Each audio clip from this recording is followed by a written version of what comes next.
right out of the gate, we started talking with you, Tim. We hit it off, and we were in the process of starting to open up into the commercial side of solar.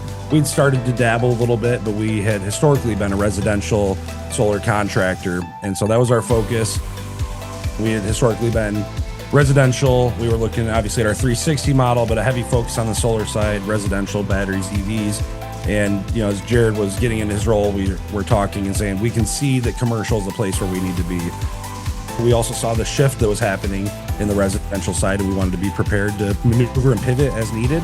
And so, commercial, as we all know, is a whole different animal than residential. And so there was a lot for us to learn. And again, getting connected with you, Tim, we were able to start really expediting that process to explore the commercial sector. I think I said this in a post on LinkedIn, and I meant every word of it.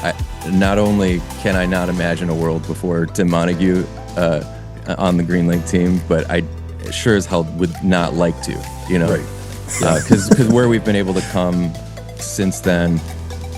And we were, in a way, in our area, pioneering, battery installations here. I mean, there were several AHJs we worked in on the residential side where we were the first ones installing a battery in that municipality and talking to the building department, walking them through how it works.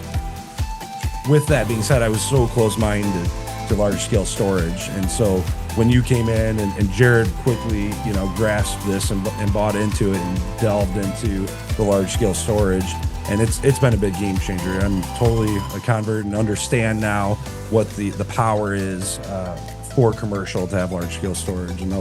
In PJM in Illinois is one where I had no idea that a battery system could be managed in such a way through innovative technology, an innovative software technology platform, where it could actually turn that large-scale battery into a profit center, a big, like a money box. I mean, I would just say, to anybody in the solar industry that is making that transition from residential to commercial, or even if you're already in commercial and you want to deepen your understanding and knowledge and connections into the industry, I would strongly recommend reaching out to Tim and having a conversation, just seeing, where you're at and what Tim can do to help you out. It's been a great benefit for us.